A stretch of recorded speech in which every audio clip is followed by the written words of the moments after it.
Howdy, yokes, and welcome back to Bacon and Eggs. I'm Tyler Carlin. I'm Ethan Edgehill. And I'm Mary Clay Watt.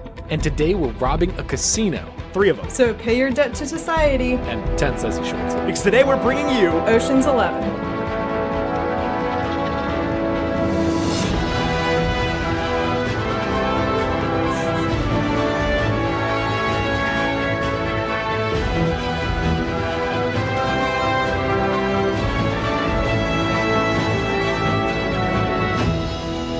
Ocean's 11 was released on December 7th, 2001, just a brisk 6,374 days ago on an $85 million budget. It made $450.7 million worldwide, which is considerably more than I would have thought.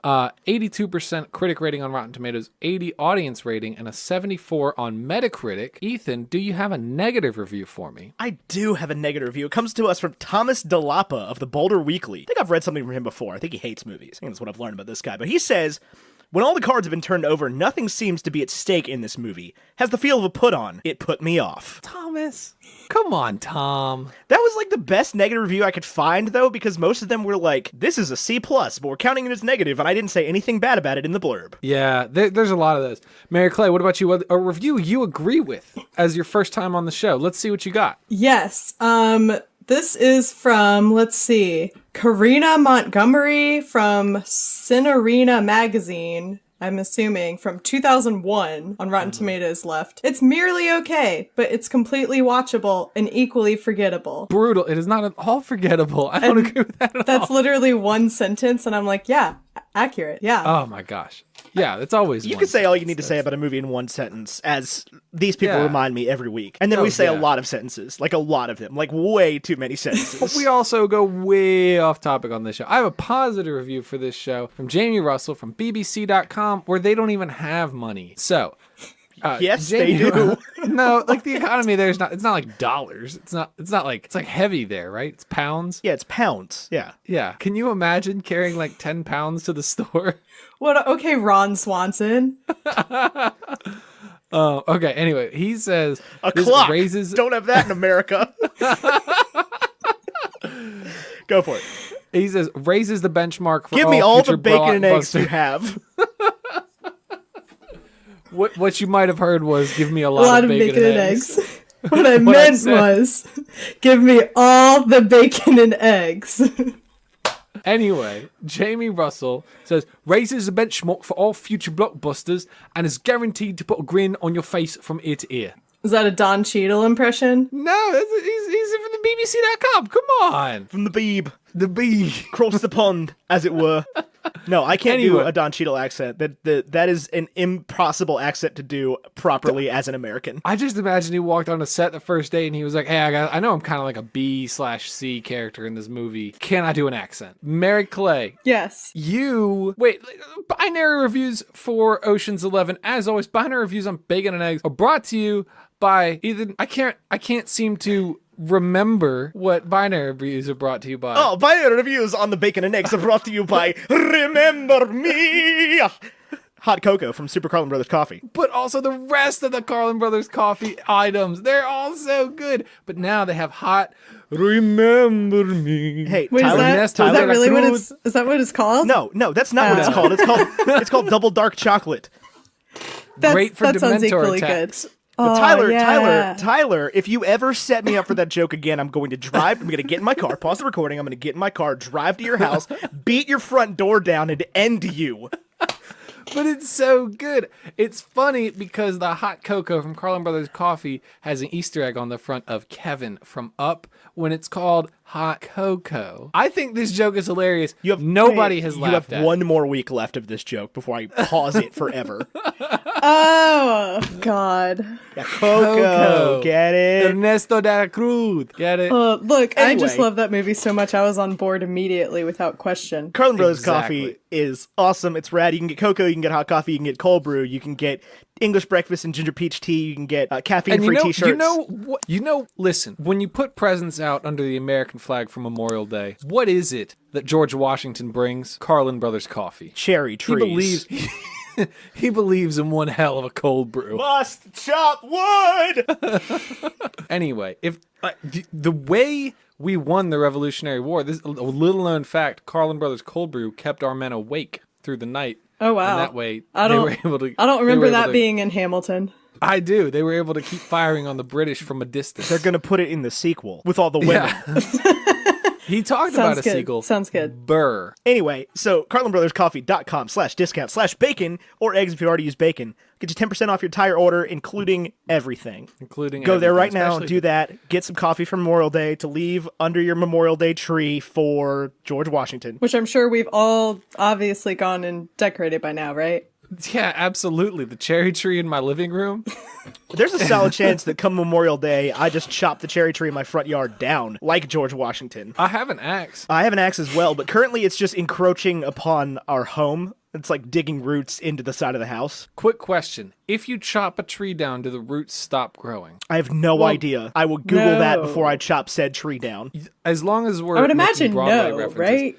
I expected one of you to have knowledge on trees. I have absolutely zero arboreal knowledge short of like, don't eat that.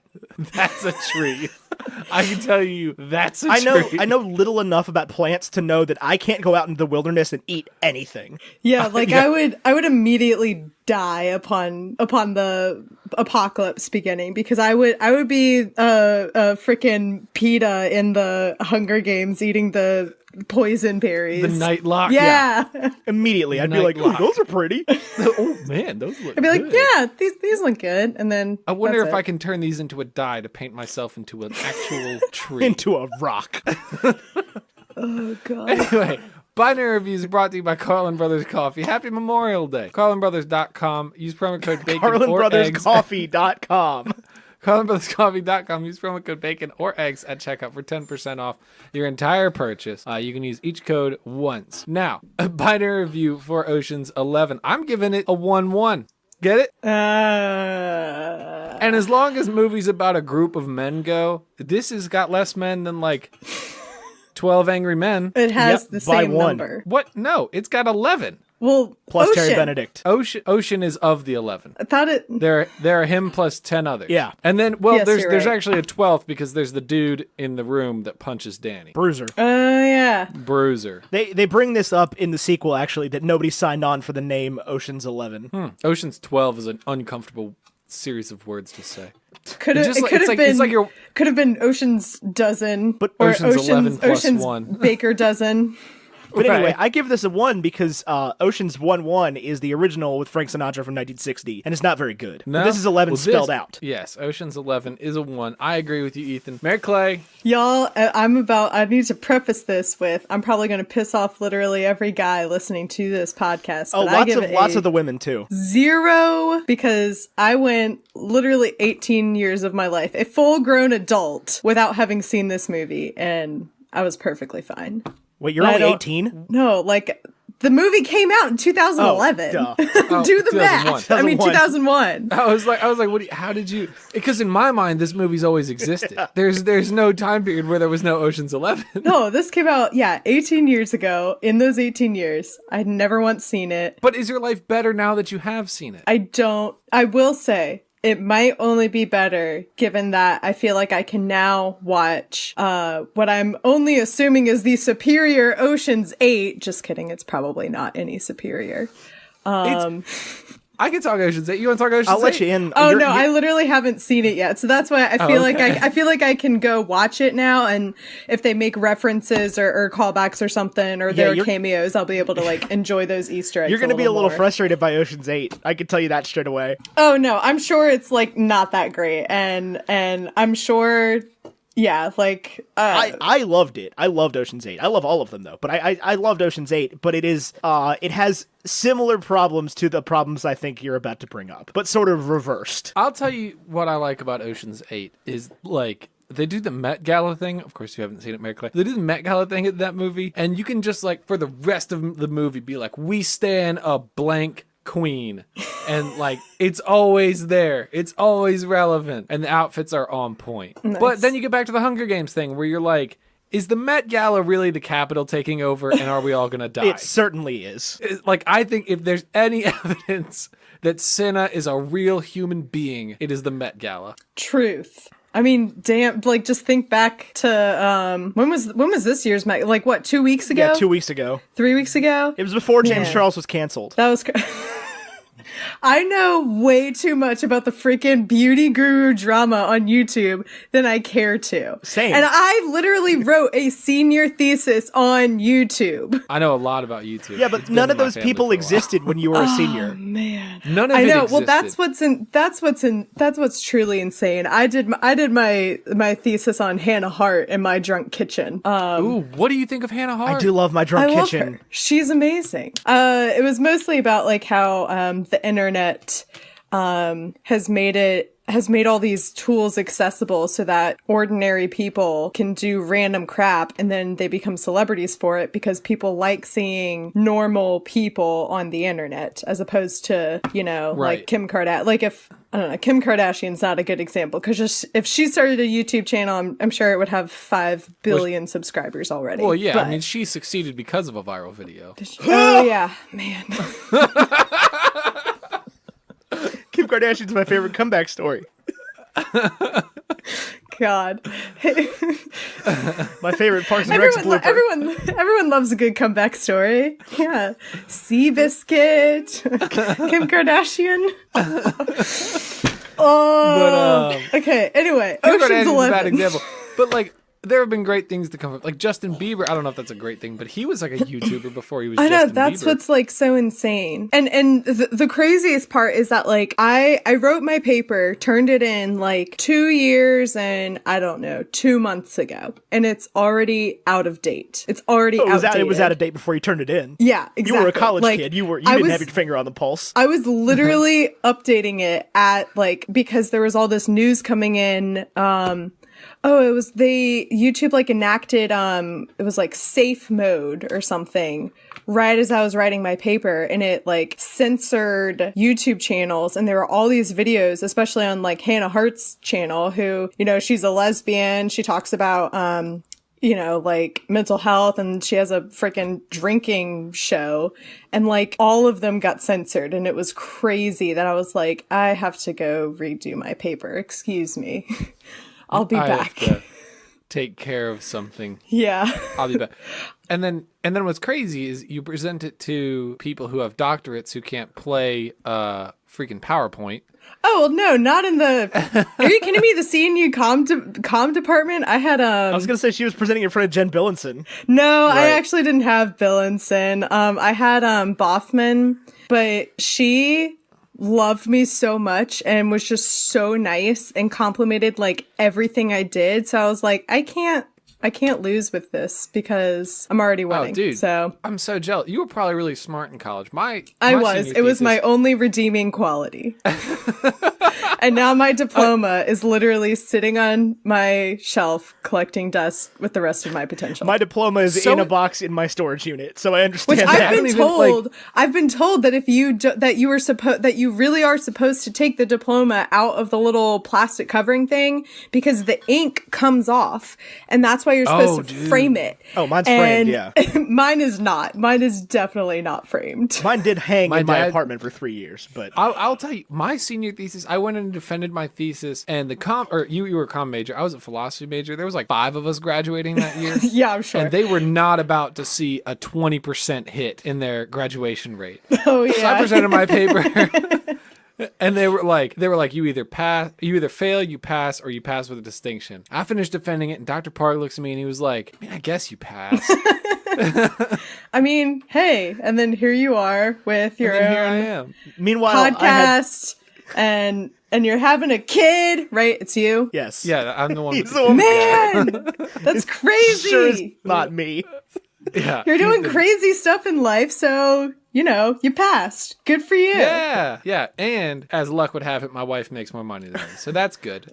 Meanwhile, I had to do my senior thesis Good for defense her. in a surgical mask with strep throat. So Oh God. The senior defense was such a silly thing because I truly think that like no matter what, they're like, I don't want if it's bad, I don't want to deal with it again next year, and if it's good, I don't want to see it go. But like obviously, I'm excited because that's good for my department. I don't know. It's all like. It's Yeah. a weird sales thing. Once you get into sales, which is what I do for a living, it's like the way you think about going to the doctor is such a conniption for me, because it's like they're only going to prescribe this medicine because the rep for that medicine is going to buy them Subway if they do. All right, well, let's talk about stealing and not selling. Okay, well, it's kind of the same. Stealing, heist movies, Ethan and Mary Clay. I'm not used to looking at two faces. I'm on glad the you screen. remembered my name. Thank It's been you. a minute since we had a guess. You know what's great? You tweeted today. Oh yeah. Hi, my name's Mary Clay. Oh, hi, Mary. And I was like, that's exactly how I would have done This it. happened literally on the phone today. Someone was like, "What's your name again?" I said, "Mary Clay." And he goes, "Oh, okay, Mary." And I'm like, "No. Why would I have told you Mary Clay if that's not what my name was?" Anyway. Exactly. But yeah. The But it heist. was funny that you said that, because I was like, yeah, that's how I would have processed that. But like Mary Clay is a plausible first and last name situation. Yeah, I get that. I was like, Mary Clay Watt could be a great name. What? Okay. What, like you want me to change my last name to be like Claywatt? You'd be like a gym leader who has like a Pikachu and a Ditto, you know? Okay, so heist movies, y'all. Yeah, so I have to say, all my like negativity aside, and I did go into this movie very excited because I know it's supposedly a very good movie. All that aside, I have to say that like this does set a good basic ground level for a good heist, you know? This is way above bar. I mean, Not like Ant-Man is a good heist. Well, That's like oh yeah, they did the heist well, that's unfair. thing. Ocean's 11 doesn't have Paul Rudd in it, so It could. it's got Brad Pitt, it's got George Clooney. What more do you need? Oh, so trivia, Luke and Owen Wilson were supposed to be the two brothers. Yeah, I did. Oh, thank God. Yeah, I did know that. They were That would have yeah. God. They couldn't afford them, so they got Ben Affleck's little brother and some other guy. Some random guy. Oh my gosh. He's a balloon boy.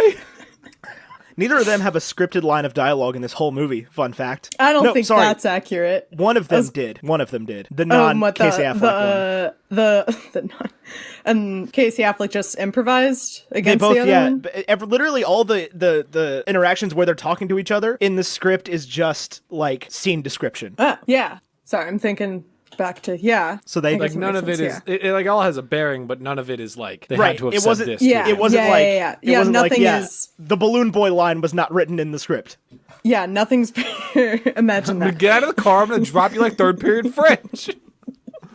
Oh, they did have lines, but none of them actually made it into the final cut of the movie. So Yeah, Mary I can Clay, see how that happened. you did not like this movie. Big Yeah. fat zero, because you made it 18 years of your life without seeing it. You're totally fine. Now that you've seen it, Yeah. you still are like, meh. So my Why? main thing is just that it's boring. Nothing happens. What? The whole film is something happening. It's like you get like an hour in and it feels like they're still setting it up. Like I there's all this understand great I dialogue. understand that the heist has all these different moving pieces and it all has to fit together and all has to be like laid out super smoothly and carefully so that it goes well. But it's so slow. Oh my God, it's so fast. Nothing happens all in the it. time. Well, that This doesn't, is- that part doesn't, where things actually get going, it's over halfway done when I'm like, oh, okay, here's the action. Here we go. Great. You get to see Matt Damon stealing stuff. You get to see the conversation with Saul where like he almost passes out because he That hears was that they're good. Yeah, robbing. that was pretty you good. You get to see Danny reading an article about the tower, the places they're going to steal. You get to see them getting the blueprints inside the building and the security guard being like, oh, it's you guys. Okay, yeah, cool. Take whatever you need. Like they pull favors with everyone. Oh my gosh. It's so good. And I appreciate that as world I think- building, character No. building, but it goes on too long. Your review of this matches how I felt the first time I saw The Princess Bride, where I was like, man, I don't get it. Yeah, The Princess this Bride is- is pretty. I get that, like, this, everybody loves this, but I don't get it. Now, I'm like, nobody deals with a Sicilian or something. I when mean, death well, is on here's- the line.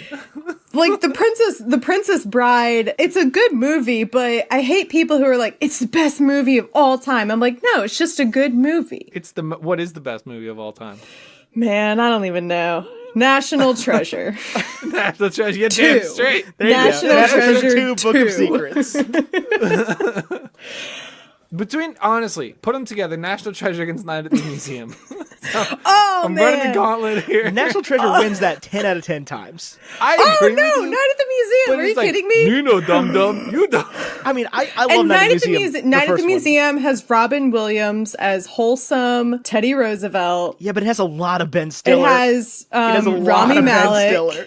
It does have a lot of Ben Stiller. Who else is? It has Owen Wilson. Owen Wilson could have been in Ocean's Could have been 11. in Ocean's 11. They really could have used that bump in their career. Wow. Just imagine, like, I think at this time, after every bet- sequence I goes bet right in the Owen plan. Wilson is like, yeah, okay, that was a good decision. And Luke Wilson is like, why didn't I go to Ocean's 11? Are you kidding? He was busy filming Old School. Oh, I was gonna say he was probably busy filming Legally Blonde or something. Oh, No, that was Legally Blonde 2004. was- Wow, I think. forgot he was in Legally Blonde. See, that's how unrecognized or unmemorable that Luke Wilson is. Have you I guys forgot he was in it. done Legally Blonde? That's a classic.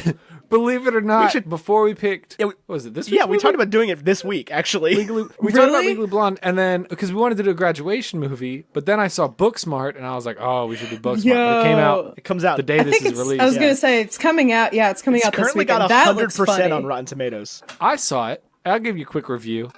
It's definitely good. I don't know if it's 100% good. Well, I mean- noticed that in the commercials it says like 100% of Rotten Tomatoes as of 4/29, and they add that little disclaimer that Well, as of it is April still- 29th, it was 100%. No, it's got 74 reviews and it's still 100%, which is Oh, pretty really? damn good. Yeah, Oh wow, okay, that's a Wow. lot. Good for them. Also, he would have been filming Legally Blonde or Bad Seed while this was filming. What did I say? Legally Blonde, man. He would have been. Or Charlie's Angels. Wait, when did Legally Blonde come out? Oh, one. Yeah. Did it really? Yeah. Yeah. Look, and literally all of the girls listening can back me up. You would be lying if you said you didn't think at one point that you could completely drop your current career path and become a lawyer because of Legally Blonde. Oh, I still feel that way, and I'm not Like- even a Oh, girl. yeah. Elle all Woods made the it time. possible. I'm like, you know what? Screw this. I'm going to be a lawyer. If Elle Woods can do it, so can I. I think it's kind of like the Lori Loughlin thing, though, where Elle Woods got in because she was, like, rich. It was for diversity reasons because they needed a girl. That makes me feel worse about the I situation. know, yeah. I don't want to talk Look, about Lori it's Loughlin. in 2001. It's in 2001. Looping back to Ocean's Yeah, 11. I don't want to talk about Lori Loughlin at I all. understand that this is in 2001. It's a different time, and I'm willing to have that suspension of disbelief. But like, there were definitely a couple moments where I was like, "Oh yeah, this was 2001." These are men. In particular, was when they were at the Greyhound dog race. That was Yeah, okay. bad. What's wrong with the Greyhound dog race? They're illegal. They Or are. they This was should like be? 5 minutes ago. I mean, but it's like it's a horrible abuse on animals. Like, absolutely. I Like, did there not are all know of this. there are all of these Greyhound dogs, in like rescue shelters and stuff because these races will raise them and train them as racers. And as soon as they're done being racers, they just abandon them or drop them off at shelters. And so there's this like overpopulation or whatever of Greyhound rescue dogs because of Greyhound racing. Yeah, it's illegal in Florida now. They just made that this year. It's got to Yeah. be done by 2020, I think. Huh.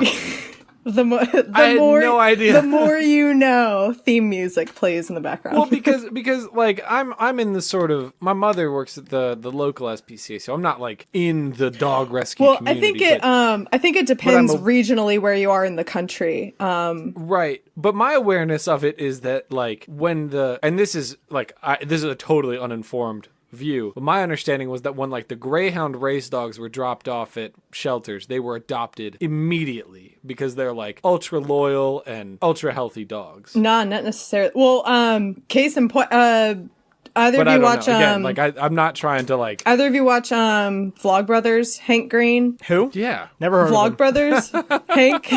Their dog I'm very Lemon. familiar. Their dog Lemon was like a racing dog. Yeah. And then Jenna Marbles and Julian Solomito just got a Greyhound rescue, and she's like, oh my god, like go to her channel right now, and they have like 2 40-minute vlogs up of them like rescuing her and training her like the first couple weeks, and she's like completely traumatized. You can see she's so like, you can see her ribs and her spine because she's so skinny. Like she doesn't know how to walk upstairs because she hasn't like interacted with the real world because she used to be a racing dog.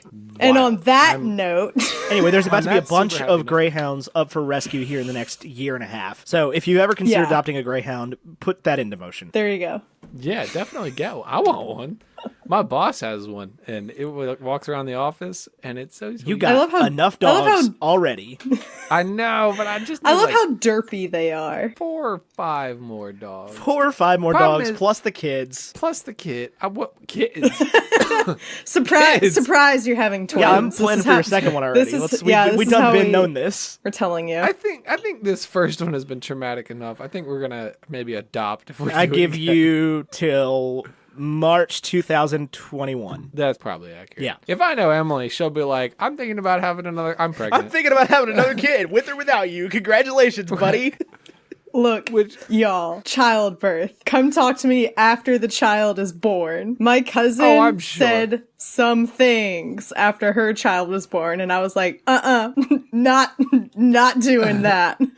not interested. I'm interested in having a child. Of course, I can't. Well, do I hope the you are, 'cause birthing you're part having one. myself. Right. I'm very excited. I would about consider my myself daughter. interested. I would mark that on interested on Facebook.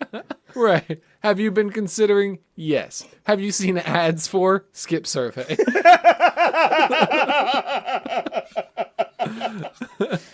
All right. So you didn't like this movie because it was boring and there were greyhound races. Why else? I'm waiting for you to get to the point Because- that I think you're going to make. Because Legally Blonde 2 was called Red, White, and Blonde. It just took the whole thing from Legally Blonde, like empowering women, and just ruined it. No, the second movie is about Elle trying to overturn I've animal seen testing Red, laws. White, and Blonde. I was gonna say I've seen good, good. But yeah, back to the dog abuse stories. Yeah, Red, White, and Blonde is all about Elle trying. She finds out that there's that animal testing on cosmetic products or whatever is legal, and she tries to overturn it. So.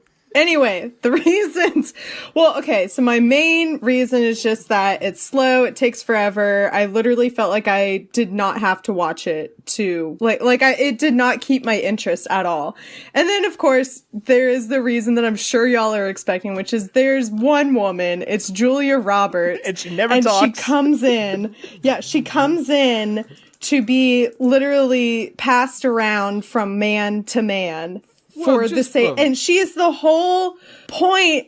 She's like the main motivation behind the heist or whatever. But I mean, obviously money. But I was like, okay, let me start over with one of the things I was starting to get really annoyed with in the first half or so of the movie before Julia Roberts comes in is that I was like, there just seems to be no point to this. Why are they doing this? They've introduced no character motivation other than, we just think it'll look cool to get, Brad Pitt and, I don't even know who else is in this movie. God, George Clooney, Matt Damon, Don and Cheadle, Matt Rob Damon. Reiner. Yeah. Elliot Gould, Bernie Mac. Yeah, like they're like, oh, it'll just look cool. It'll be cool. And then they introduced her as being the reason. And I did the biggest like Jim on The Office face to the camera because I was just done already. And she hadn't even spoken yet. And I was like, okay. Oh, she barely speaks. Yeah. Yeah. Listen, it's not the best. What's the test called? Which is I know what it is. The Bechdel test. Oh, this Bechdel- fails yeah, with it flying totally colors. fails. There's not even another female speaking. No, I think there is one other female speaking role, and it's the stripper who distracts the security guard. Which, like, more Cecilia power to Burt her. plays More power to board her. member. Her name's Charmaine. I know. Yeah, I was looking at the IMDb Her name's to Charmaine. try and. She's a dancer at the other Crazy thing- Horse 2. The other thing that just I just kept confusing all of the white men. I was like, I don't know who aside from like Matt Damon, George Clooney, and Brad Pitt.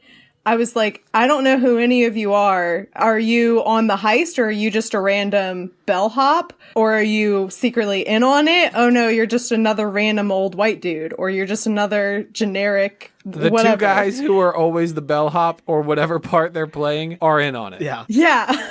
That's why there's I the know whole. that. That's why there's the whole montage scene with Danny's voiceover where he explains each person on the team. Yes, I in get order. that. Yeah. Yeah. But like, I was like 6 minutes in, and I had this is my own fault for literally knowing like no celebrities. I was 6 minutes in, and Brad Pitt shows up, and I was like, oh, Matt Damon, cool. How And do then you I not was like, know who Brad Pitt is? which also brings me to, I screamed when Topher Grace walks on screen. Topher Grace is in all of them. I was like, oh my God, Topher Grace is part of the 11? I'm in. What Topher Grace role are you a Topher fan Grace of? played Eric No, Foreman. well, I just was laughing because it was so random. I was like, how did Topher Grace get in this movie? How? He's How? Topher Grace. He plays. Yeah, and Yeah. so Grace. that's All I he was was really is Eric yeah, Foreman I was at really this point. confused about that at first. I was like, what character is he possibly playing? And then He's they called him literally Topher, playing and I was like, Topher oh, Grace. he's Yeah. Topher Grace. He's The playing only Topher way Grace from that The only 70s way he show. got in this movie is because he was a, I don't know, B-list celebrity, washed up TV celebrity at the time. Yep. He was also in a movie that I've never heard of with Don Cheadle. Of course, he's nobody in this movie. Oh my God, listen to this cast, Ethan. Michael Douglas, Benicio del Toro, Don Cheadle, Catherine Zeta-Jones, Dennis Quaid, Dennis What? Quaid. Louise Is Guzman. this what, Valentine's Day or something? No, it's called Traffic. Oh. And it's critically acclaimed. Came out in 2000. It's a pretty good movie. Was it good? Yeah. I never saw it. I was Although it's gonna got say. Michael Douglas. I don't and think I Benicio knew del that Toro. Topher Grace was in it. I don't think I could have told you that. I mean, he is Seth. So he's the 11th build actor. Brother of Cain. Oh, speaking of billed actors, found out that Don Cheadle was not credited in this movie. Yeah, Don Cheadle not credited in the credits on the DVD. Yeah, because he wanted to be something about like contract disputes, and he was like, "Well, fine, just don't credit me." And then they didn't. And then he did 2 more of these movies. Yeah. Which I do love I Don also just want to point out how handedly they, if that's even a word, they laid on the fact that like, oh, by the way, this character is British, and he's ridiculously British. You know what's funny is that is not scripted. Yeah, he's American. Because I read the screenplay front to back for whatever reason. I just found it one day. And yeah, he's American in the script. Like he has no particular descriptor in his lines whatsoever. Yeah, well, that's what I was like, oh, is he like pretending to be British as a way of like, I don't know. I could only assume an that Don Cheadle identity, just like walked an in i- and started doing that, and they were like, okay. Like, and I made a note that within his first 2 lines, he said the words knickers and tossers. And I was like, that's how you know it's a British dude. Lay it out. You tossers, you have one job to do. I don't yeah, think I like- could have told you that he was actually American. He's from Missouri. I did not know that. Don Cheadle or his character? Don Cheadle is from Missouri. Yeah, he's very obviously not British. I don't know. This is the first thing I ever You gotta saw remember, him in 2001, I was 9. Okay, this is stuck in the back of my mom's minivan. I've seen this movie like 1,500 times. Don Cheadle is made of Europe. Oh dang! Wait, did you have one of those minivans growing up with the little DVD thing on the? Yeah, a Chrysler Town and Country. Okay, they've got a name. One of those minivans. Wow, bougie. Oh, I did. It was 02. So I guess, I mean, yeah, this came out at the perfect time for that. 9-year-old me watching heist movies in the back of my minivan.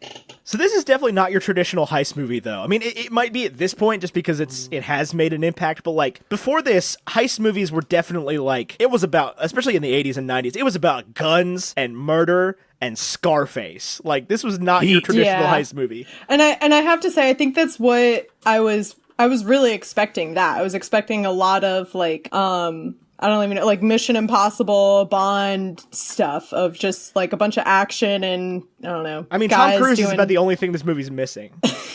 Tom Cruise and Al Pacino, and they fixed the Al Pacino thing eventually. They fixed the Al Pacino thing. He's not in this one, but he's in future ones. You could tell they wanted Al Pacino. Yeah. Though. 100%. Oh, to play They Andy were like, Garcia's Andy parts? Garcia? What? They blew the $85 million budget on the other 14 white men and Julia Roberts. Exactly. Yeah. Julia Roberts, who plays Julia Roberts in the second one, as well as Tess. Wait. What? What? Yeah, there's one part in that movie, I guess I'm just gonna ruin this for you a little bit. There's one part in the movie where they literally, like, she pretends to be Julia Roberts. Oh, no. Are you talking about Listeners, you cannot see me, but I am face palming so hard. Because they were like... Oh, man. Well, I hate when, like, movies do this universe bending thing. So, like, in this movie, for example, Topher Grace is, like, an A-list celebrity that everyone's flipping out over. And then there's Brad Pitt and George Clooney just standing right there going unnoticed. Well, because they're... Okay, I mean, that's part of the joke, but Topher Grace is a washed-up celebrity in this movie. Well, no, when you see them leaving the bar, everyone's, like, cheering around him and freaking out over him. They're all excited to see him. He was on the cover of Teen Beat. Right, but the comment of what Rusty is doing is he's teaching washed-up actors to play parts. Yeah, I get that. I just... yeah. It always messes me up when movies do that universe bending thing where it's like, in this world, George Clooney and Brad Pitt, who are right here, do not exist. That is fair. Right. But to be fair, if 2001, if anybody that looked like 2001 Brad Pitt walked out of a bar, people would look at him. I also would not have the confidence to speak to him. Well, you would have done what I did and walk up to him and go, "Hey, Matt Damon." Right. Oh my God, Matt Damon. Matt Damon. Also, did not realize like how young Matt Damon was. Like he's gotten he old. looks He's like just a boy. Yeah, he looks like a child in this movie. Yeah. Okay, so I have 3 specific points of just really random, like cheesy, I don't even know, cinematography, whatever, that just didn't come across well to me. The first one was when they introduced Matt Damon, and he's supposed to be introduced as this, like, prodigy pickpocketer, and he very obviously pickpockets this guy on the train. Like, you can see it from a mile away. And I understand that, like, they have to do that for the they have to do that for the mechanics of the film so that you as a viewer can see that he's pickpocketing this guy, but he does it so badly. And then the second thing is when Bruiser is punching George Clooney, and they put in this, like, cartoon sound effect of a punch. And then they do it again later when Matt Damon and George Clooney are in the shaft dropping the glow sticks, and it literally goes like, whew. So I was like, I've never noticed that. Like, it sounds like a cartoon. Yeah. It's a straight up like Looney Tunes sound effect. Yeah, exactly. So no, for sure. No, that scene where they introduce Matt Damon with the subway is very weirdly shot and very out of place in the movie. But that was intentional, I think. That was supposed to be like an in vogue. This is what I've heard. It's supposed to be like an in vogue joke because Matt Damon apparently had to keep like rescheduling his shoots so he could also do the Bourne Identity that came out the next year, like early next year. So Steven Soderberg was just like, oh, we gotta move everything around for Mr. Action Movie guy, and so they made that introductory scene specifically like awkward and like action movie-y more so. And it just came out weird here in 2019. But, like, that was the original goal, was to just be like, oh, he is Matt Damon, Mr. Hotshot. Yeah, I was going to say, it's definitely like and here's another big celebrity. Which, at that time, he was pretty much nobody. He was the Good Will Hunting guy. Well, I mean, I think that's a pretty good guy to be at that point in 2001. Yeah, but that was 4 years prior, and it was like, it definitely wasn't like a marquee role. He was also in Saving Private Ryan. Saving Private Ryan. Yeah, when did that favorite. come out? 98. Did it really? He was barely in that. Rainmaker. Yes, I know he was Private Ryan, but he's barely in that movie. Yeah. Well, wait, was Good Will Hunting like not as popular, like critically acclaimed or whatever? It was critically acclaimed. It was critically acclaimed. I don't think it was successful. Oh, interesting. Cool. I can find that out. You got to remember, Matt Damon at this time was not yet in Eurotrip.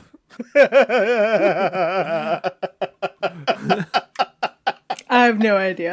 I didn't know who Matt. I have no idea. you're what a you're trip Fucking movie. is this like awful film about just a bunch of C-list actors driving like it's like you remember Bandcamp? Yeah. Oh man. It's like that, but it's like a trip around Europe. Oh, no. For a bunch of C-list Good Will Hunting made actors. $225 million. So it did Dang. all right, yeah. Turns out, 1997. That's a lot yeah, of money. made on $10 million. Nice. Was that to rent Harvard? I'm sure that was to rent Robin Williams. Oh yeah, 100%. Oh, He was man. busy not being the genie at that time. Rest in peace. This is a weird look into the lives of actors. It's a weird way to think of things. what they were busy not doing. Oh my god. Okay, I just have to share this. So you're talking about the genie. We've all Oh, seen that's this week. the live action trailer, Will Smith as the genie. So keep that in the back of your mind. The board of the nonprofit that I work at, the second Aunt Viv from the Fresh Prince of Bel-Air, she actually lives in Richmond. She's on the board at this nonprofit. And You know Will Smith is what you just told me. No. It's rewind At time. one of our meetings, like we were talking about I guess we were talking about, I don't know, pop culture or movies or something, and she goes, well, Will Smith looks horrible in blue, just like under her breath. And I was like, God. oh my That's an exclusive drop. God. Name drop. Are you excited about the new genie, the new Aladdin? Look, Disney needs to get new movies. No, give me more MCU. Period. Give me more Star Wars. Praise I'm ready be for it. to God. What We I'm need so new movies. what I'm so mad about is that Tyler's Fortnite. I can write about the goddamn fantastic Fortnite being 4. Is it confirmed? Was there it was on that list. I'm pretty sure it was on that list back, of like baby. what Disney's got coming out for the next 12 years. Is it confirmed? No. No, it's fine. Andrew Garfield was bad as Spider-Man, and look what happened. We got Miles Morales and Tom Holland. I Okay. can't remember the Miles Morales voice actor. Have y'all done Spider-Verse yet? No, we're not going to. Ah, man, that was So a I good one. couldn't see it in theaters. Every time one of the previews came on, thought I was gonna barf. Oh, really? Yeah, it just made me nauseous. I have no idea why. Yeah, I see what you mean. Yeah, it was. So it I definitely haven't tried to watch it on the small screen yet. But Yeah, it took a little bit to get used to because it was so like stylized to make it look like a comic book. Yeah. And my friend he came in like a little bit late, like a couple minutes late, and he was like, "Wait, is this a 3D movie and we just don't have our glasses on?" And I was like, "No." And he was convinced that we were accidentally in a 3D screening. We weren't, Yeah. but It was, I mean, I'll admit it was tough to watch. That being said, I would like to own it, but every time I go to buy it, I'm like, I don't know, $15? So, oh yeah, no. I was gonna say we could do it for the to tentpole Spider-Man, whatever it's called, Far From Home, but that comes out like 3 days after Toy Story. we could do it after Far From Home. I think there's something else right after that. When does Far From Home come out? July 2nd. It's a Tuesday Oh my release. god. Oh my god. Tuesday release. Well, the Thursday of that week is Independence. Yeah, I was gonna say. No, that came out a while ago. Yeah. we could do Independence Day. We talked about it last I year. thought we did. No. Oh, I reviewed it. I reviewed it on You Patreon. reviewed it on Patreon because I made you finally watch it, yeah, for the hash browns. Hey, by the way, if you're not a patron of Bacon and Eggs, not you, Mary Clay, but you listener, you can go to patreon.com/bacon and eggs. Check out some of those great reward tiers we got over there for just like $3 a month. You can talk to Ethan and I whenever you want. I mean, sort of. We have to like be available, but if we're there, whenever you want. That doesn't stop people Cool. from adding me, ever, so...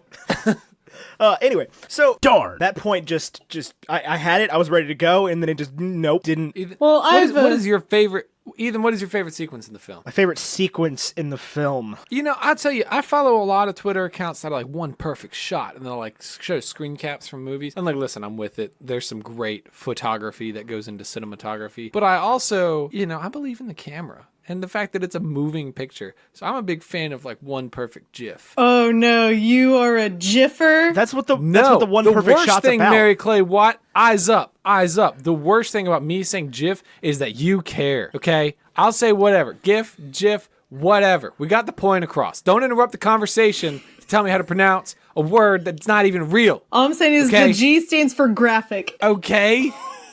Favorite sequence. favorite GIF of the film, Ethan. It's got to. Whoa, that's a whole different question than favorite sequence. Yeah, I was gonna say. That's true. My favorite GIF of the film is the guy getting shot out in front of Caesars. Take my breath. Yeah, that whole yeah. thing. That might actually be my favorite sequence. Ruben explaining those 3 robberies. I was gonna say that, all my, not great thoughts set aside, the very stylized cinematography of this is really good. And I can appreciate that. And I did specifically write down that sequence of, where they did the 3 flashbacks. Yeah. You took notes? What? Yeah, of course I did. Oh, yay. Yeah. But when the dude gets hit with the nightstick and the frame stops, and he's like, he was breathing out of a hose for the next 3 weeks. I legitimately rewound that because I think I was looking down or something, and you just hear this metal bar sound. Yeah. And I had to rewind it and be like, what the heck happened there? Really, anytime Ruben talks about anything is my favorite parts of this movie. Elliot Gould on screen is my favorite. Yeah.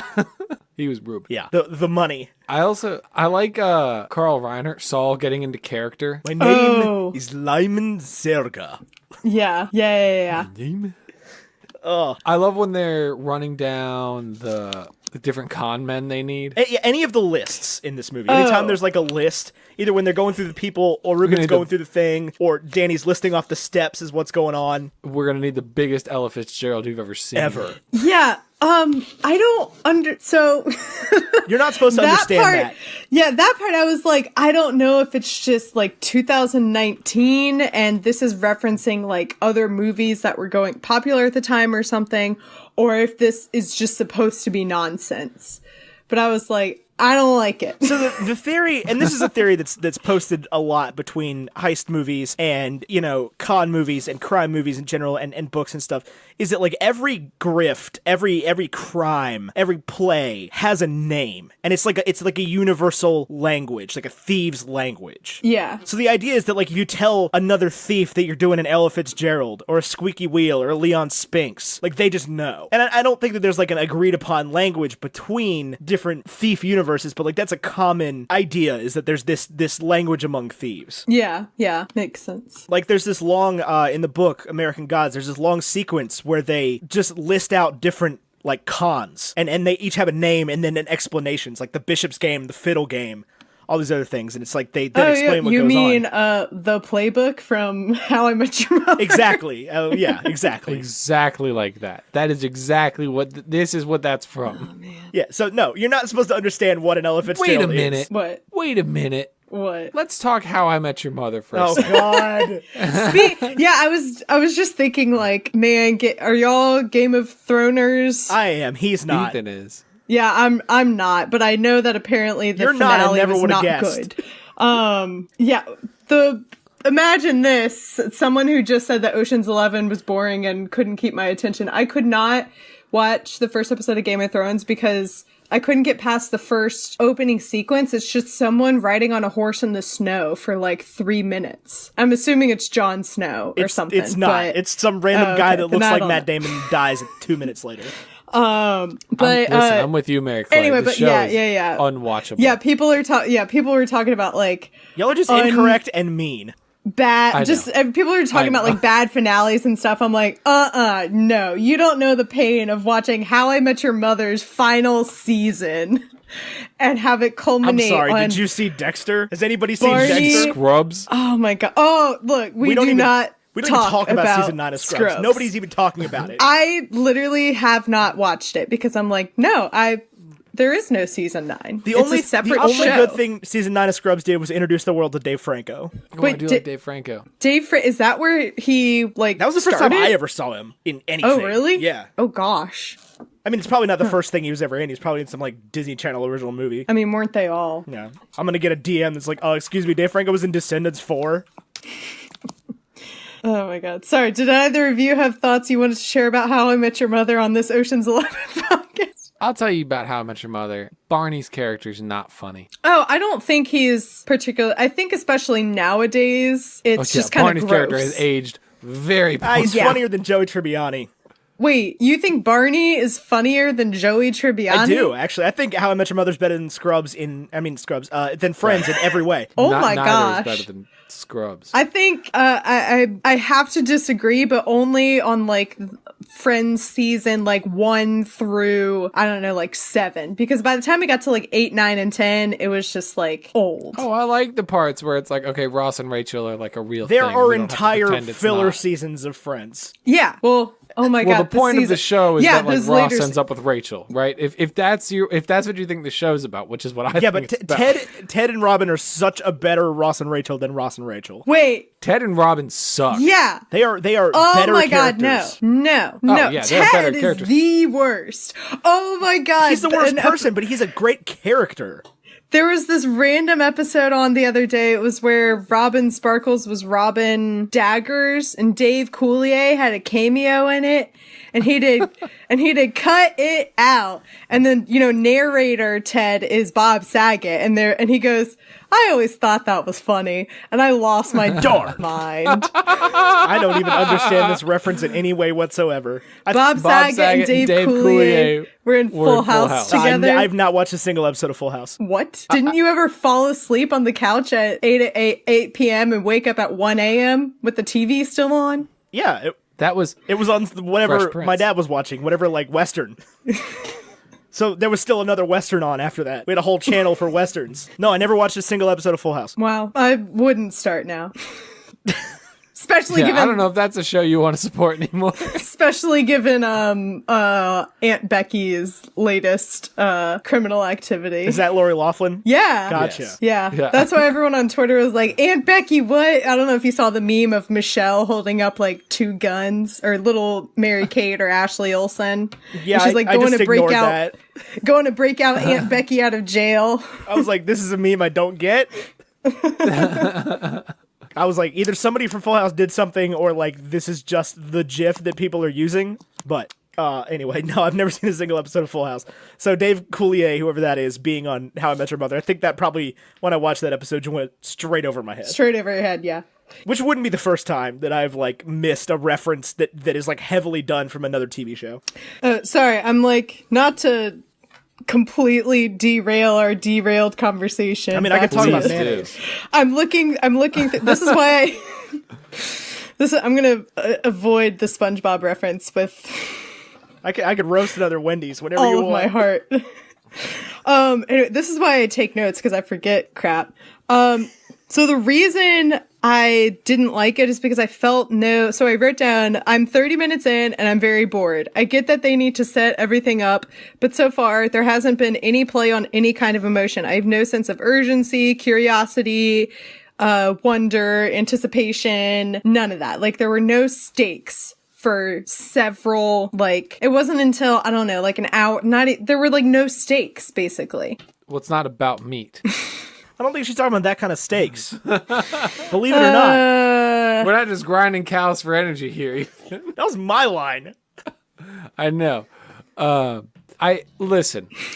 It has never occurred to me that this movie needed stakes. It's just about pulling off the perfect heist and getting away with it. Yeah, this is just a wild problem to me. And I can definitely see where you're coming from now. Right, like, I totally get it. But, like, it's never occurred to me that, like, what if they lose? Like, they were never gonna lose. They're the best of the best. I think that's the problem she's saying, is that they were never going to lose. There was never a chance they wouldn't pull it Yeah, off. like I was gonna say, like, Yeah, the I'm movie with started, you, I but was I like, am- obviously they're gonna get it, and that leaves Right. no sense of suspense or anything. I guess I'm more interested in watching this in how they do it, because I couldn't rob a Las Vegas casino even in 2000. If I had 2019 if I had an iPhone, I still couldn't rob a casino in 2001. I don't think any of us could rob anything with an iPhone.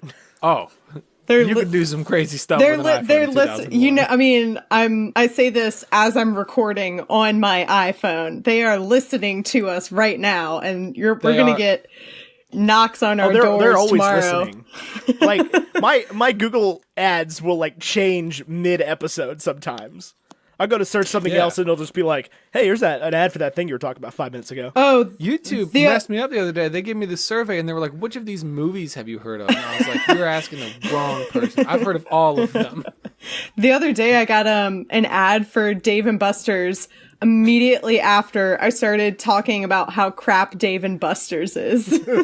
Is Dave and Buster's we crap? have, I've never been. And I live in Richmond, for those of you that don't know, and Richmond is known for its very hipster millennial bars where we take common activities and put drinking with it. So like the and we circuit. have Yeah. so we have something called I call it the barcade. And it's amazing, and it's just an arcade with drinking, and it's Like great, the and circuit. it's so much better than Dave and Buster's. And I was telling someone Dave this. and Buster's is also an arcade with drinking, right? But no, the Dave and Buster's Yeah, but I would much rather go to the so expensive. It's like you have to pay like Is it? $20 to play. You get like 20 tokens for $20 or no. I don't know. You have let to me pay tell a you- lot of money to get very little tokens at Dave and Buster's, and then each game to play like one play, you have to use like 6 tokens. And then at Oh my the God. circuit, you get like 20 You get to tokens pour your own beer. for love the $5. You get this episode is being sponsored by Sponsored by the circuit in the Richmond. busted out warehouse district in Richmond. It's called And if you Scott's find Edition. us there, Thank you I very will much. totally play you in Guitar Hero. Oh my gosh. Guitar Hero is never available there because Listen, last I was at the circuit, I got to the Guitar Hero machine, and I used to be able to like expert Guitar Hero. Like I play Sweet Child of Mine on expert, okay? I was very good at the game. I'm talking like 5 gold stars, okay? Drunk Ty is not nearly as good at Guitar We Hero. were like wedding imagine- drunk too. Like like God. you bad. should see me doing skee ball there. It's disastrous. that's what we couldn't do was skee ball. Every skee ball machine was taken up by yeah. some like 17-year-old kid. Do not mess with the DDR people there, the Dance Dance Revolution people there. Oh my! Don't mess with the DDR people anywhere. They literally will stay there for hours with like, they'll bring like towels to wipe their sweat off. And they'll just, because like you, I feel like if you're a DDR person, there's like an unspoken rule that you don't buy the whole machine for your house. That you have to do it in public. Like, how much could it possibly cost that this like passion of yours can't be done in your own home? Oh my God. To be fair, it's a giant well, machine. okay. I definitely had a. It's only $7,000. Okay, well, hang on. I had a DDR mat for my Xbox growing up, and like the video game, and you plugged the mat into the Xbox, and it worked just fine. I also had that. Yeah, but if it you wasn't one want of the it wasn't one of the arcade machines. experience? If you want one of the ones with the bar, the bar costs $7,000. Yeah, Konami Bar Dance Dance itself. Revolution Extreme pre-played from monkeysarcades.com is $6,787. Free shipping though. Oh my God. You can spend more. Which than I that. There's would one I here. would love 14 I would buy grand. this just for the experience of having a FedEx guy drop it off at my house. Like, I want to know. is this? You take Hold off on. work that entire week to watch it be delivered. Hold on, what is 13,914 times 4? Because that's how many quarters you need to pay for the Pump It Up LX machine. Like, buy the play. Oh my gosh. I don't feel like you ever get this thing paid for. No, that's why they don't buy DDR machines for their own homes. Right. It'll take you a lot of games, 25 cents at a time to rack up $6,787. Be like, I got my money out of this. I played it 24,000 times. I feel like I mean, like by that I've point, you gotten my have to money's have worth. memorized the songs, Every and song. like every step. Like, Yeah, but then you try to play drunk at the barcade, and all of a sudden you're terrible at it in front of everybody. man. You've just been bragging for the last 3 hours. Like, guys, I'm telling you, I'm really good at Guitar Hero. Like, It was an This is like a embarrassing weird moment flex. for Tyler. it's a weird flex, but this is something I'm actually good I was like at. embarrassed to be around him. And you just suck at it. oh, that's me. Like whenever I play Flip Cup, Oh, dude, any drinking game. I'm like, If I play beer guys, pong, I'm so good at this. That's why And I then keep not my even fucking mouth drunk. shut about beer pong. There was like, Tyler, you want the next game? Not at all. I'm so bad at this. No, like I'm halfway decent at beer pong, but I will never tell anybody that because then I'll have a bad game. If I can keep my mouth shut yeah. and step up and just jam it, then we're good. And if I fail, then whatever. But I didn't like put my reputation on the line. Like, oh man, I slay at beer pong. How many cups are you okay to lose by? I think if you lose by 3 cups, you're good. Okay, there's 6 cups. If you nail 3 of them, wait, 6. You're out clear. There's 6. I was thinking bowling. I was like, that's Can you 10. do math? This is like the 3rd time tonight we've run into a math problem. So, how many men are in Ocean's group? Well, I mean, y'all saw my math fail today on Twitter with the icing to cake ratio. Like the tweet was like, if you have as much icing as you do cake, that's a crime. It needs to be 1 to 1. And I was like, that's as much icing as cake.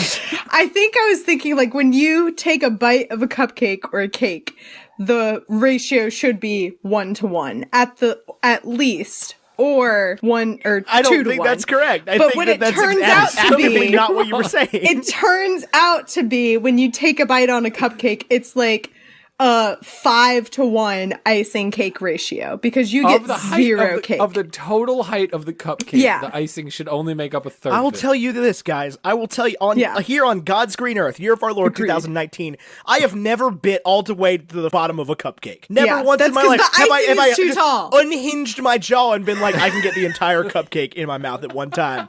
Darn this icing! Like freaking, no, I'm biting it down. I'm going to the top, and then I have a circle of cake left at the bottom. Well, and then now I feel like I'm getting dragged on Twitter. I mean, not really, because I'm still getting notifications of people liking your reply to that tweet saying you realize that a 1 to 1 ratio, and no one is seeing my reply to that saying like, oh yeah, true, my bad. I think I just honestly did that to sound less harsh. You're a champion for not deleting the tweet altogether. I'll be honest. If I made that mistake, I would have been, oh my god, deleting. I contemplated it. Well, and then I like quote tweeted it and was like, okay, I recognize my mistake. Here's the update. Cake to icing ratio should be 2 to 1 at least. Maybe even 3 to 1. My favorite thing in the world is to quote retweet Mary Clay Watt tweets and just say like, mood. God, I hate that because you know what happens every time? Y'all get more favorites or whatever and activity and comments and retweets on your freaking quote tweets that say LOL than my original tweet. This is your penance for taking 6 months to follow me back. Will tweet something funny. One of you will retweet it or quote tweet it with like same LOL. And then that will get more retweets or favorites than my joke. I'm done. I felt so bad. I did that to Belle Tunstall earlier today.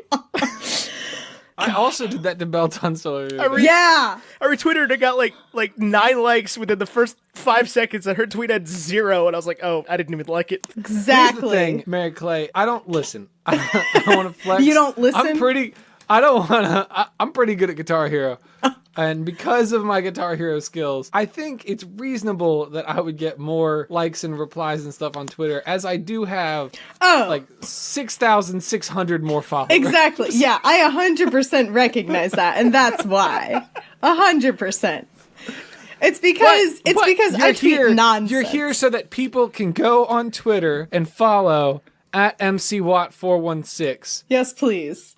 Is that your birthday? And do or not what? favorite the tweet. Do not favorite Tyler's reply to my tweet about the cupcakes. Do not. Because currently, 12 people have liked it.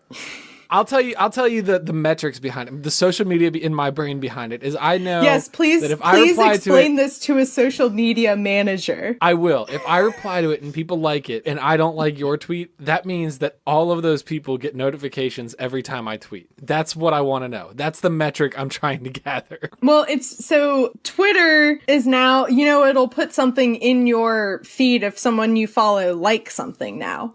Right. So yeah, I just and that's reply. how I swear to God, did one of you just favorite Ethan? I like yours. Oh God, thank you. Not his. I just gotta like. I just saw Ethan liked your tweet, and I was like, God. Not me. Okay. So anyway, Ocean's 11. No cupcake scene. Okay, talking about there was a your lot of weird eating. flex. Oh yeah, I read some trivia thing where Brad Pitt and Matt Damon are waiting by the stairs for Tess to walk down. They had to do that take so many times.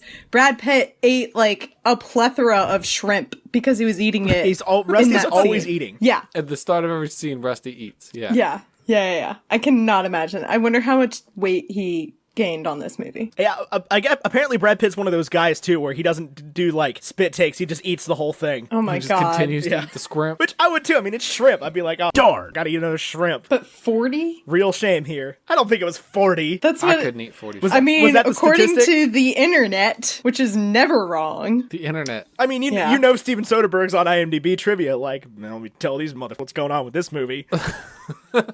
I mean, but like, can you just imagine having to eat shrimp all day? Yeah, I guess that that'd be a sounds- great Yeah, it's day. like one that every sounds good 10 to- minutes. I was just thinking, like, that should, like, of all the foods, that's got to get, like, tiring or sickening after a while. Like a long I day bet on a it would. set. Yeah, I feel like eventually I'd be like, this has been a lot. There's a lot of shrimp. Shrimp. What's the sauce you put on shrimp? Cocktail sauce. What's it called? Cocktail sauce. No, cocktail sauce is another name. It's cocktail sauce. Hang on. Thing you put on shrimp. Sauce you put on shrimp. Because Thanks, Google. You ever seen the meme that's like, what do hedgehogs eat? And Google says, food. all I'm getting are recipes for sticky honey garlic butter shrimp. That sounds good. That does sound. Anywho, I swear it's cocktail sauce. It's cocktail gotta be. sauce. Put on shrimp. Sauce. Here, hang on. You send you a picture. If Skype will work.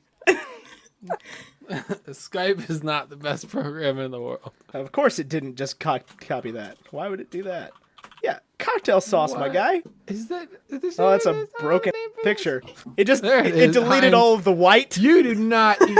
You do not eat Heinz cocktail sauce, What? do you? Why does that literally looks like clip art from like Word And so 2001. it's a picture, but like Skype deleted all of the white from the picture. Oh, it was probably a PNG with a transparent background. Yeah, probably. But it also deleted There, the white I just from the sounded logo. Smart. There, I just sounded smart to make up for my. No, I'm with you. That's Ratios. definitely what happened. But like, anyway, cocktail. It's Is cocktail it- sauce. It's the There's no other name for it. no. That is messing with my brain. It's what All right. shrimp cocktail goes in. How many condiments you think there are?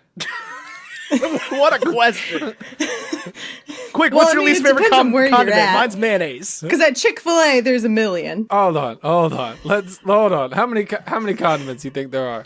Give me an honest answer. I don't know. 12. 492. Well, it depends on how you're defining what a condiment How many is. condiments are there? Like, Just this list I pulled off of. I got of, wikipedia.com/wiki/list Like, if you listen of to- condiments. if you listen to Hank Green's podcast, Delete This, in the past couple weeks, he's argued that baked beans is a sauce. I could see that. I'm So it with just depends on what you define is a condiment. This list has 115, okay?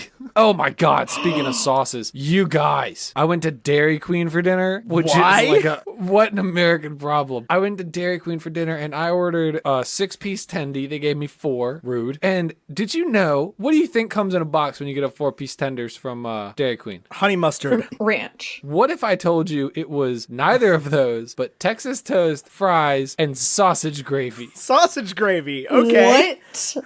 Sausage gravy with At- your freaking chicken tendies at 7 p.m. from Dairy Queen. See, this is what you get for eating food from Dairy Queen, though. Like, this is... I'm so This mad. is the- Hey, what's y'all's demographic, like, geographically? Because if there are people not in the South listening to this... we are a sausage gravy town. Yeah, like... Oh, no, she's like, asking listeners. Oh, she's yeah, asking the yeah. listeners? I'm yes, yeah, this podcast I don't thing that know. we're doing. Women ages 18 to 24, mostly. Also, all of you men out there, Hope I'm not hurting your masculinity. You don't This know, isn't a like, ladies' you don't know geographically. Which I mention only so the babies out there where? will know how cool they are for listening. They're in Virginia, California, New Utah. York, Texas, Florida, Utah, And the United Kingdom. and the United Kingdom. They've been And listening Man, long Australia. that enough one that they know what man, sausage those gravy like is. 2 people in the UK and Australia are like, what the heck is gravy It's sauce? thousands of people in the UK and Australia, by the way. Oh, okay. Not to flex, but just to flex. All right. Speaking of flex. Also, hi Jess. Sorry, I just wanted to say hello to our Australian friends. cool. Good morning. Sorry, I did not mean to insult you. I just You could tweet never at insult me if you know what gravy sauce is. What sausage gravy? gravy? Sausage gravy? Yeah, sausage gravy is. I've gotten some hella good brunches in Richmond, Virginia that involve sausage gravy. Go Oh, on. yeah. You mean What? this is like non-Richmond people are going to be like, why do you live there? Did you get it at Brunch, our new Yeah. restaurant, which is literally called Brunch? I haven't been to Richmond since Hunter's wedding. So if that was open at Hunter's wedding, I will be in Richmond on Saturday. I would like to be. I was driving through Richmond on Saturday. We have Friday like night. a literal brunch place called Brunch because minute. they want us. Okay. How are you going to be in Richmond on Saturday? Aren't you watching my dogs this weekend? Yeah, I'm be gone for like 7 hours. Is that this weekend you're watching my dogs? Is Memorial Day? Yeah, this Memorial Day is weekend? this Yeah, it weekend, is. and you still need to tell me if I'm supposed to stay at your house or not. You are staying at my house. Okay, cool. Yeah. Well, I'm gonna be gone You're for like watching the I'm gonna be gone dogs. for like 7 hours, and Kate's gonna look after your pups. Oh, okay. Well, that's good. I'm getting paid to photograph a show. Ooh, making that money. Yeah. Okay, I got okay. a burger with sausage gravy on it one time in Richmond from Burger Block in Carytown. That place is dope. It's pronounced Carytown? Burger Batch. Is it really? Because nobody said that. Actually, I have no idea. Yeah. Okay. So I walked in and they didn't even I've look at me. heard- They were just like, Yeah. "What kind That's of how beer you do know you it's a want?" Richmond restaurant. I'm sure. My brother and his girlfriend gave me a gift card there for my birthday last year, and I have not used it. You should go. It's You dope. should go this weekend.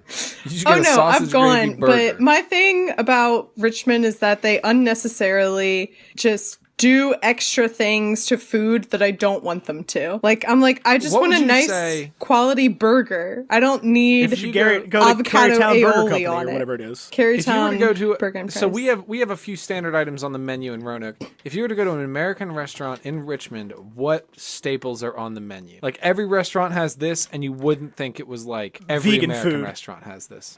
Yeah, I was gonna say, yeah, a lot of restaurants now have some kind of vegan Like option, or they Impossible always Burgers. denote.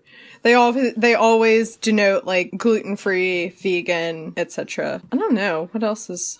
So like in Roanoke, every restaurant has a burger with an egg on it. Yeah, it makes it. Yeah, I think here it's mostly just avocado. Avocado toast. Probably, yeah, like avocados on everything, or I don't know, like every single like coffee shop now has like smoothie bowls. Not like Starbucks or anything, but like our hipstery coffee shops and stuff. I stan a good cup of Carlin Brothers coffee.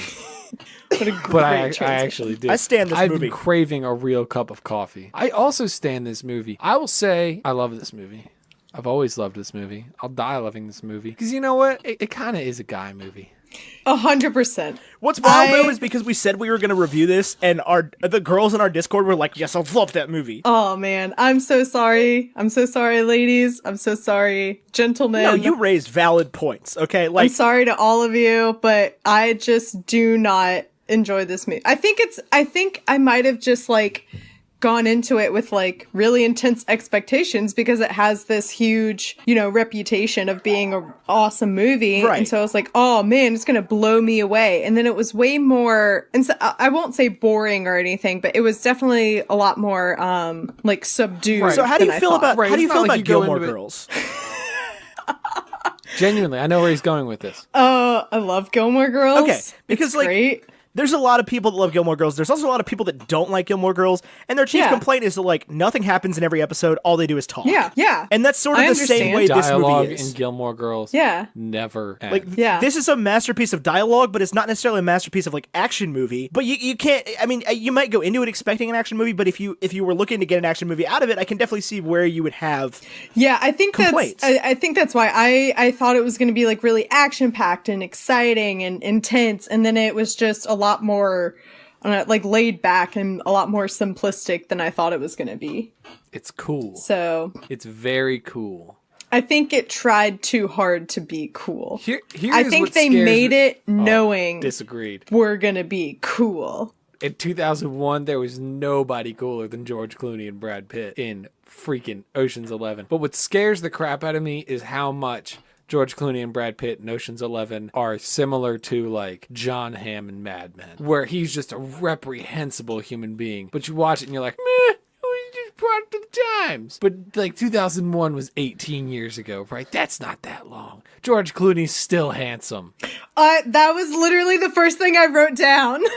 I wrote down, Darn. George Clooney can still get it. George Clooney, like, we said this Oh, about a lot of man. people, but George Clooney has not aged since Ocean's 11. No. I disagree. He definitely has aged, but he has aged like fine wine. But, like, he went gray when he was, like, 30 and just, like, never really stopped from there. I guess. Oh, it's a little salt and pepper. Oh, something that y'all failed to mention in your in-game episode is how Paul Rudd has not aged. Yo, have you seen Paul Rudd in, like, the last 2 weeks, though? Because Paul Rudd has aged since Endgame came out. I think that Endgame sucked all the life force out of him. Oh, no. Because I saw him the other day. Makes sense. I saw him the other day. He had, like, these big pushed dark circles time around his eyes. through him. And he looked older. And I Maybe was he's- like, Paul Rudd, what happened? Maybe he's pulling a Hugh Jackman a la Les Miserables and is getting really method for a role. Are you telling me we're going to get Les Miserables 2? With The actual Paul French Rudd. Revolution. With Paul Featuring Rudd. Paul Rudd. I'm not As saying Paul that. Val Paul. I'm not saying that, but now that you've said it, I want it. I've spoken it. And I feel like Paul Rudd would not. I'm sorry. deny This it. is George Clooney from the year of our Lord 2018. Okay, this man's Whoa. has barely aged. Oh man, God, he's he's so hot. Brad Pitt, on the other hand, has definitely he's aged. very good. Oh yeah. Here's the thing. I do not think Brad Pitt is he's attractive, but he's not. I don't know. Have you seen He's not hot. He's Fight like Club? David Beckham, but pretty. Oh my god. Okay. Have y'all You're gonna have to cut this out if you ever do this. But I literally wrote this down. Your April Fool's joke for next year should be you review Fight Club and you do a whole intro and everything, and then you just say the first rule of Fight Club is you don't talk about Fight Club, and then you just end the episode and then you post just that, and cut. that's it. And you just do nothing else, and you just I'm post that. totally down for that. That's an excellent idea. Yeah. So Is April 1st on a Thursday? You know, it doesn't even matter. But are you really say? Yeah, we just released the episode whenever. Are you really saying that, like, Brad Pitt from Fight Club is not attractive? no, I think he's attractive, but like he used to be this like if you go back and watch any like teen movie from like early 2000s, he's like this like culmination of he was this like pop culture reference and all these things for like a really hot actor. Yeah. Oh no, Brad Pitt drops off immediately after Ocean's 11 because after Ocean's 11 he got that buzz cut, and like we do not buzz cut no. Brad. But Brad Pitt with a buzz cut movies from the mid 2000s were bad. I maintain my stance on Mr. and Mrs. Smith. I honest to God cannot even remember any other movie that Brad Pitt is in besides Fury Fight Club. No, Fury was when Brad Pitt brought back the undercut. changed the game for all of us. Man. Brad Pitt Fury was was like, also it's not pretty just for recently. soccer players anymore. We were still watching movies at Chris's parents' house when Fury. Yeah, we were in came out. college though. Yeah, Really? I think that was the last movie we watched at Chris's parents' house. Brad Pitt and Fury is a work of art. Look at his haircut. That's that Grindelwald. That looks pretty good. Pre-Grindelwald. That's good. Oh, don't even mention that name here. No, I'm talking about the Colin Farrell character from Yeah, no, I gotcha. with the hair. Yeah. So, is guys- there anything you did like about this movie, MCW? Yeah, I mean, yeah, like I said, I am able to appreciate the like cinematography, the really stylized shots and movements are really cool. And I like that there is that unique aspect to it. I will say there were definitely several moments at the end of the heist where like things are like coming together that I was like, oh yeah, you really got me there. So like when they were driving the van and they were being chased and then you found out that it was the remote control van, that one got me. I was like, okay, have you seen that gif of the guy going like, okay, yeah, I'll admit it, you got me there. that was me then. I'm not gonna lie, they had us in the first half. Yeah, that one. Sorry, I'm trying to open up my notes, but my phone isn't But no, recognizing that is my part of what I like finger. about these movies, because there's a lot of these like heist movies and like the twisty movies where people cough, namely my girlfriend, are like, oh yeah, I totally know what's gonna happen. I could totally guess what's gonna happen. I know Yeah. what's coming. And like this movie, you just don't. It's like it's not Yeah, particularly gettable. I definitely did not know what was going on. Oh, the another one that like was the pre-recorded tape that they were playing of the surveillance of the vault being robbed. I was like, okay, that was good. Oh, that has become such a trope in movies now, though, and I hate it. And then also when Julia Roberts is watching the TV and he's like, if I can get all your money back, will you leave, what's her name? Tess. And he goes, yeah. And there was a moment where I was like, oh my God, are you seriously trying to trade your girlfriend for this money? And that's why you got all this money? And then as soon as he said yes, I was like, oh, he's trying to prove to her that he is a piece of human being.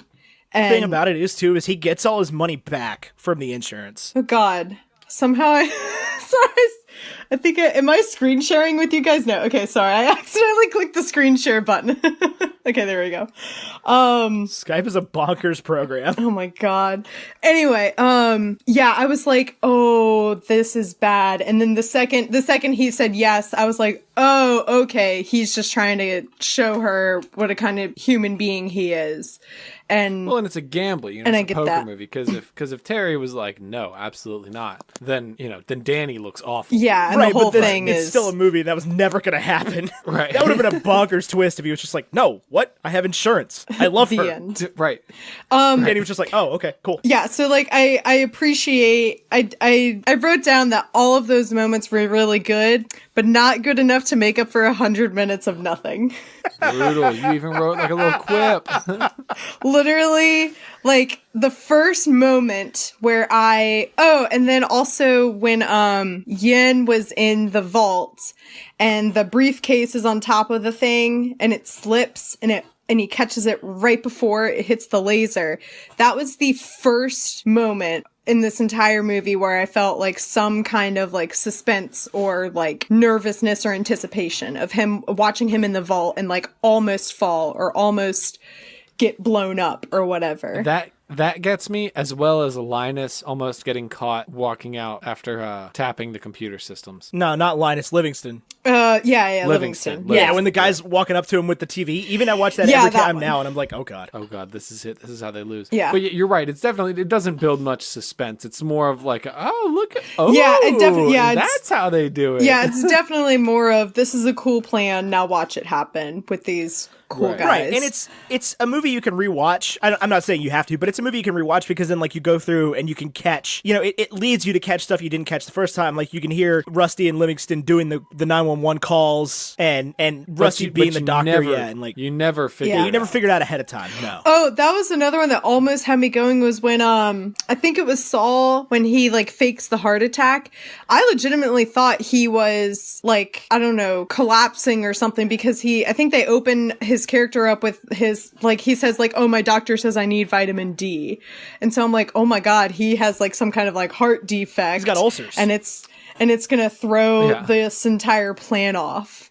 There was a report, and I don't know if this is true. I've never followed up on like hearing this, but when I first saw this movie, there was some comment that the actor who played Saul like actually had a heart attack around the time of this filming, and it confused the crap out of me watching this movie, thinking like, oh my God, they just like left it in. Oh But my God, obviously they didn't. Like it was Yeah. obviously fake, but. I mean, but like, But, like, can you 9-year-old imagine? me like couldn't figure out like why is he even doing this in the first place? But Yeah, Oh, yeah, this and is a movie I definitely like, didn't I comprehend liked as a that. 9-year-old. I liked that Brad Pitt came in as the doctor. That was good. I wrote down this movie is just full of weird flex but okay moods. well, that was before Weird Flex, but okay. Or mood, for that Like matter. it was just, it was just a lot. It was just a lot of like them doing impressive things, almost as if to just show off and just be. Or honestly, the whole heist itself is like doing this whole heist for Julia Roberts Because was they like a can. weird flex, Well, yeah, but for, okay. for Danny, he's doing it for Julia Roberts. For the other 10 of them, Yeah. they're doing it because they can. Yeah, and because they want money. And then Because they want money because no one's ever done it. And then just side note on this whole romantic like kerfuffle of a romantic plot line. I would you should never in a million years go back to someone who literally robbed a bank for you. That's not romantic. Like all of these, like They're bad guys. Like- They're criminals. it's not romantic. It's okay. Let's see. What did I write? I'll be right back. But she was a criminal too, though. That's the It's- thing.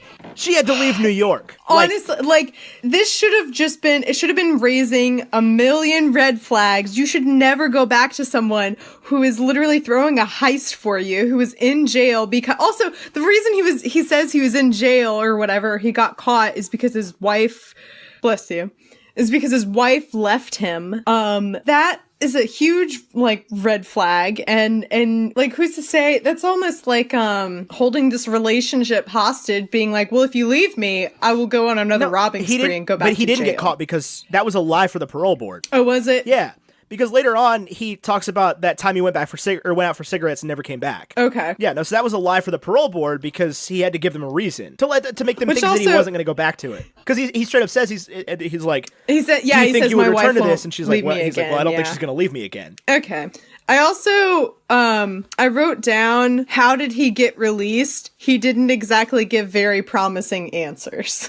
Like, how did he get, I know for the sake of plot, because the plot says he has to be released from prison at the very start, but like, he is not giving very promising answers. Like, Morgan Freeman in Shawshank Redemption was giving better answers. Oh, yeah, and he Morgan didn't Freeman get gets paroled. denied. Well, Morgan Freeman got denied in Shawshank because he's black, but Yeah. that's a whole different, different story.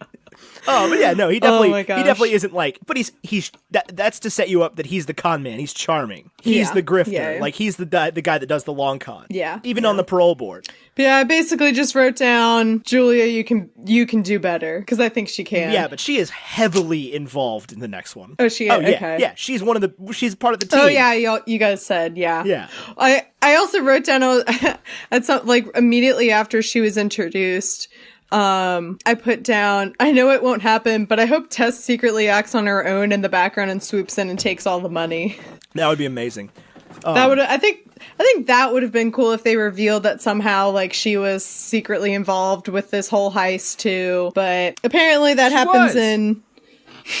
Tess? She wasn't involved. Tess sees Rusty. Tess knows Rusty stole. Well, yeah, she does. She knows that, but she doesn't put that together until after the fact that he. She sees it. Yeah, but she could have been like, oh, Terry, Yeah, she look, definitely it's, doesn't turn Rusty in. I know all of these guys. Yeah, she doesn't turn them in, but I think it would have been cool if, I don't know, somehow they revealed that she was like, I don't know, more in on it or playing her own part, but.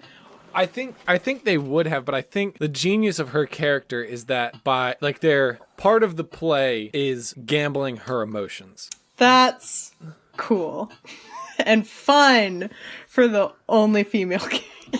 I mean, no, it's not cool or fun. It is not aged. It But does they not are stand bad up. guys. No, yeah, I get it. They are criminals. Right. Like they are robbing a casino for $160 million. But it's like a Robin Hood thing, right? But it's not like a Mr. Beast thing where they rob the casino and then they buy a grocery store and give it to the homeless. What is Mr. Beast? How does it happen? What? Are you not familiar with Mr. Do you Beast? follow Mr. Beast on you? What? Mr. Beast this week bought a grocery store and gave it to the needy. So, what is this? Mr. Beast is a YouTuber, and he went into a grocery store and bought every single bought item. every and gave it every to charity. non-perishable item. He spent $80,000 at a grocery store. Good for him. Yeah.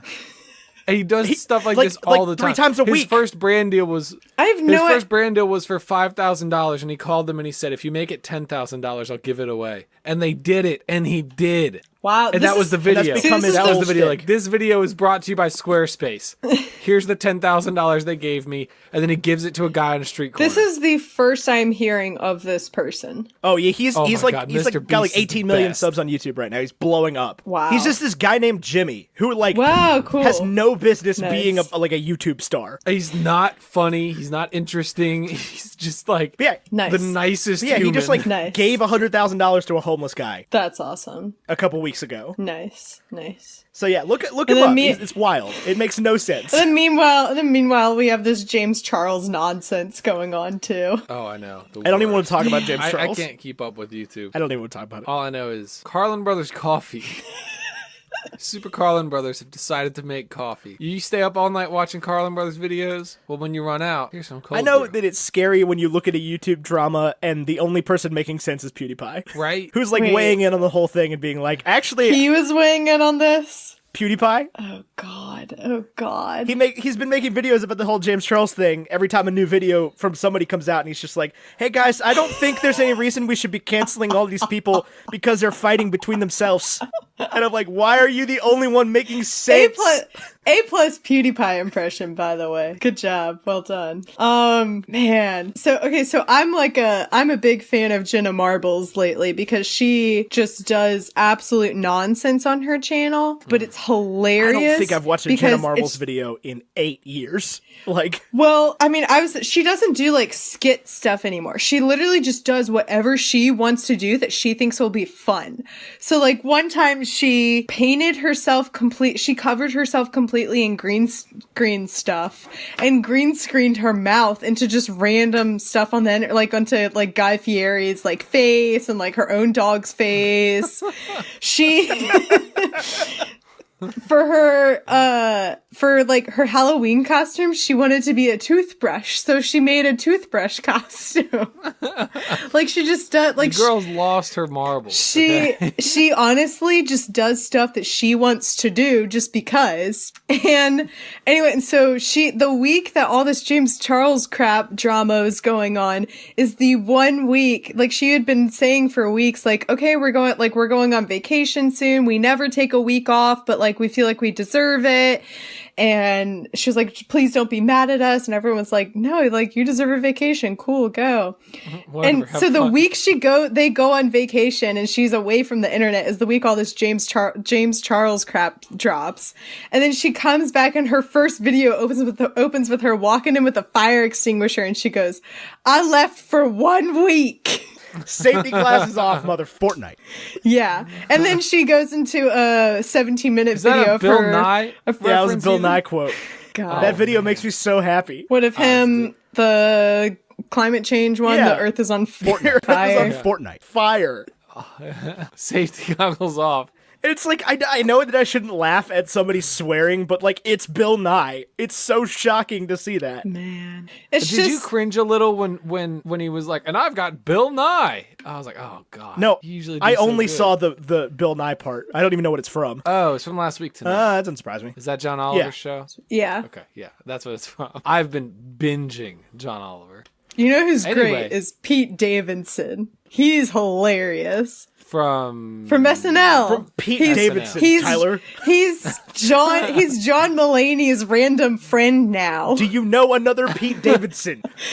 He like all of a sudden I became a huge Pete Davidson fan and I just started watching all of his like interviews and SNL. Like he's on Weekend Update a lot and he just does all these really hilarious bits. And yeah, recommend I'll tell you, watching him. I don't love Mulaney the way that every white girl ever does.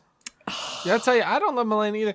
I think it's phase. I think he's gonna get Dane cooked out, and I'm not looking forward to it. I 'cause hope to think he had some God. funny I hope jokes. to God he doesn't. He's definitely So, got some funny Fortnite, but like, I have to say the reason people like him so much is because his humor is based on like very wholesome premises. Like he doesn't make like jokes based off of like, oh, like my wife, the old ball and chain, or like like Right, it's not racist like- jokes or like fat jokes or It's not whatever. blue comedy. He just makes jokes about like, yeah, one time on a family road trip, my siblings and I wanted to go to McDonald's, and my dad drove up to the drive-thru, and we're all yelling, McDonald's, McDonald's. And then my dad orders 1 black coffee and pulls through to the front. And like, these are just the jokes that he tells. I'll tell you They're though, just like, I follow a John Mulaney out of context bot on Twitter, but not John Mulaney. And it just says random John Mulaney things, I don't know, every hour. honest to God, like John Mulaney, you could be watching a full John Mulaney special on Netflix and you could think like this is John Mulaney out of context. Like, it's nonsense, but like, Yeah, but it's like, it'll just get on my timeline sometimes, and it's just the most bonkers sentences, like single sentences. And I'm like, how can this possibly be any part, the setup or a punchline or anything of a joke? Like, where does this fit? Yeah. Then again, I was recently quoted by an out of context Instagram post as saying, we're not just grinding up cows. And on that note, we do need to wrap the show. Oh, really? This nonsense that I've derailed you guys on. It takes about 10 minutes We need to wrap wrap the show. it up. It wouldn't be the first time. And on any other night, I would just keep rambling. But Oh my tonight, gosh, I do no. actually have to go once we're done. So, Ethan, what do we do to wrap the show? How do we do that? We give a villain ranking. Terry Benedict. The first thing, if He's you're gonna deal with pretty- Terry Benedict, you better goddamn no. Because this guy, he'll kill you. Then he'll go to work on you. Yeah. I don't know. Give him like a 7 out of Palpatine. 7 out of Sheev Palpatine. It's not our top end of the scale, though. Right, but Sheev is like a 1 and a 10, right? So like a Sheev How does he is a compare to the 1, but a Titanic iceberg? he does not kill nearly as many people. No, much less successful. Yeah, he loses. He does lose. Does that mean he... Oh, I guess all villains lose for the most part. I was going to say, does that mean he can't be more than a 5? Not the but like, iceberg. The iceberg won. Yeah. Yeah, there's... I mean, Killed the shit out of Jack. yeah, there's lots man. of things that you could... Lots of villains you can pull if we're going to take, God, like, there was natural disasters. there was literally just like a random Watch Mojo video I clicked on, and it was like top 10 movies where the protagonist dies, and like the first one was like Titanic. It's like, never would have guessed that people on the Titanic died, and people were much less that people were watching this movie were surprised by that. Okay, but Kate's the protagonist. She's the one telling the story. Yeah, Let's get rid of it's sexist Watch It's Mojo. been 84 years. Yeah. Titanic would have been a better movie without both Jack and Kate. There, I said it. Thank you. In this essay, I will. Just about the sinking? Yeah, it could have just been about a character that didn't need to be like a love interest. Anyway, villain ranking. I give him a 7 out of Sheep. 7? Breakfast food. I give him 7. 7. Sometimes your voice cracks. Oh no, Pluto! Sometimes that happens. Oh no, Pluto! Oh my god, please no. Breakfast food. Ocean's 11, the breakfast food. I don't know, shrimp cocktail. Is that a breakfast? Are we calling that a breakfast? I mean, now? anything's a shrimp- breakfast food if you make it If you take shrimp cocktail and you put a poached egg on it, that's called shrimp Benedict. No, it's not. Actually, shrimp cocktail comes Wow, like in a glass. I hear that actor is really good in Sherlock. Which Benedict shrimp actor? cocktail. Oh.